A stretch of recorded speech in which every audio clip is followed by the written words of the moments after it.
आज के इस वीडियो में हम कक्षा 9वीं मराठी संयुक्त की पहली कविता भारत माता इस कविता को पढ़ेंगे और इसके भावार्थ को समझेंगे। तो कविता के बोल इस प्रकार है। प्रियतमा मुझी भारत माता, आम्ही सारी तिचे मुले। प्रियतमा मुझी भारत माता, आम्ही सारी तिचे मुले। रंग वेगळे गंध वेगळे, तरी येथली सर्व फुले, तरी येथली सर्व फुले।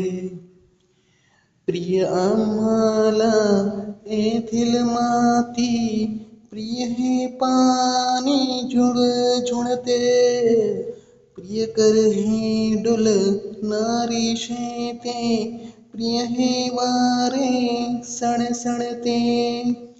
प्रियतम आमुच्या धवल हिमाचल, बघे बिढाया जो गगना।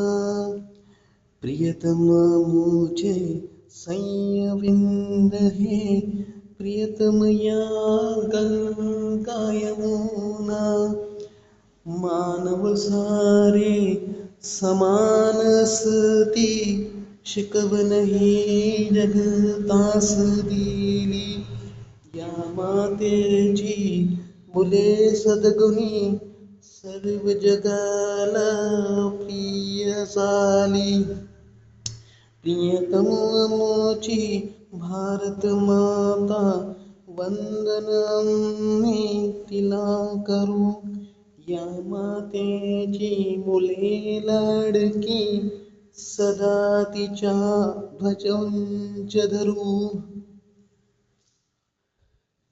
तो इस प्रकार जो है ये कविता थी।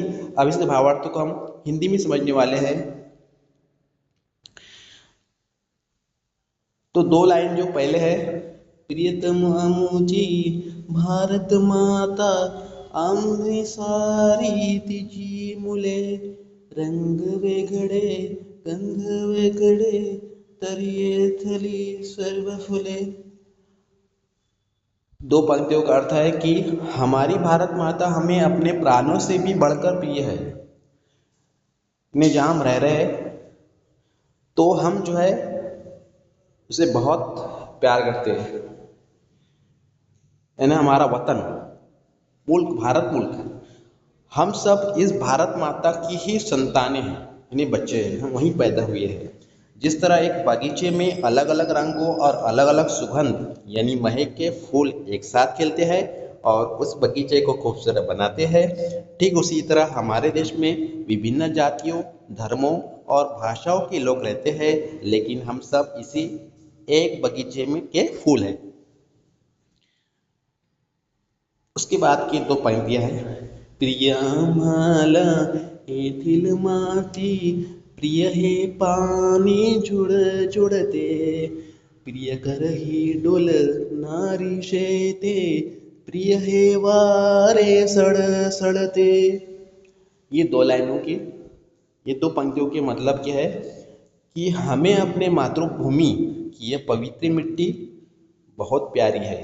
यहाँ की नदियों का कलकल, बहता हुआ पानी हमें आनंद देता है। खेतों में हवा के झोंकों से लहलहाती हरी भरी फसलें और शरीर को छूकर बहने वाली ये सरसराती हवा हमें दिल से पसंद है। यानी हमारे देश के प्रकृति का हर रूप हमें प्रिय है। प्रकृति यानी निसर्ग का, कुदरत का। उसके बाद के दो लाइन है। प्रियतम आमुच्या धवल हिमाचल, बघे बिढाया जो गगना। प्रियतम आमुचे सैयविंद है, प्रियतम या गंगा यमुना।